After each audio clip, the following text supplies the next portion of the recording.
Let's call this guy Marco. Marco's the kind of guy you'd root for. Young, successful, recently put in charge of his family's fabric empire. On the outside, he's got it all. A penthouse in Manhattan, a summer house in the Hamptons, nice cars, great suits.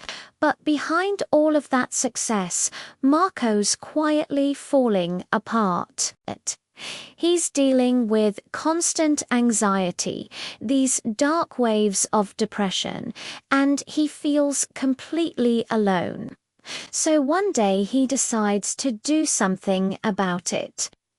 He goes to see a psychiatrist, a man we'll just call Doc. And Doc isn't just any psychiatrist. He's the kind of guy you'd read about in magazines. Celebrity clients whispers that he treats Hollywood stars like Gwyneth Paltrow and Courtney Love. He's that big. The first time Marco sees him, he's late. He's in a rush. He's got a million things on his mind.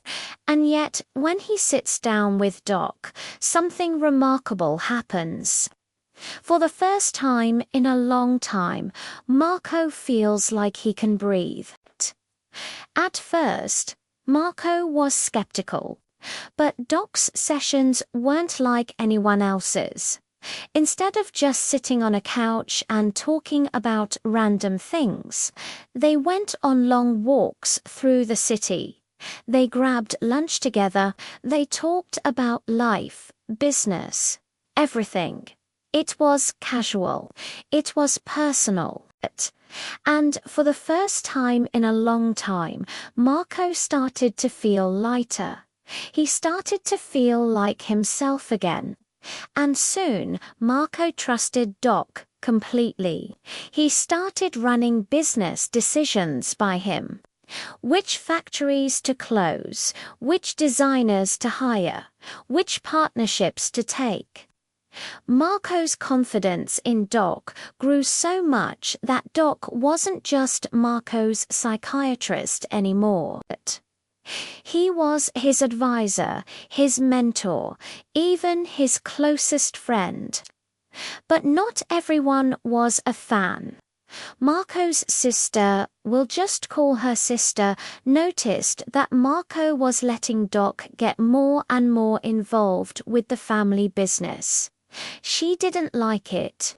She felt like this guy was crossing a line. She tried to talk to Marco about it, but Marco was so deep in Doc's world that he told Doc everything, including this. And Doc's advice cut her off. She's holding you back. To S advice that he started cutting off everyone in his life. Friends, girlfriends, even business allies. And for a while it felt good. It felt right. But then the asks started coming. At first they were small, like, "Hey, Marco, can I use your apartment to host a dinner party? Or can I stay at your beach house for a weekend?" Sure, why not?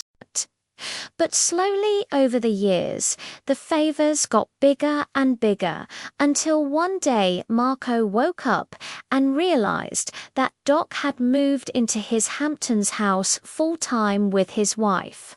And he made Marco change his will so that Doc's wife would inherit his entire fortune if anything happened to him. And that's when Marco realized that he'd been played. So last we saw Marco, he was getting wheeled into the hospital for major surgery. And while he did make it out alive, the recovery was long and painful, both physically and emotionally. In that hospital bed, he waited for Doc to show up, to call, to check in, to ask how he was doing. After all, they were supposed to be best friends. But day after day, silence. And that's when it hit him. All those times, felt a twinge of jealousy over Doc's close relationship with his wife or his sister. The one who'd always been fiercely protective of Marco, he'd pushed them all away from him. And now, when he actually needed someone, they were all gone. And the only person he had left was the very same person who'd orchestrated it all. The person who'd manipulated him into getting the surgery in the first place, Doc. And so Marco got angry. Angry at Doc, angry at himself, angry at 30 years wasted. So he took back control. He wrote Doc a furious letter telling him he never wanted to see him again.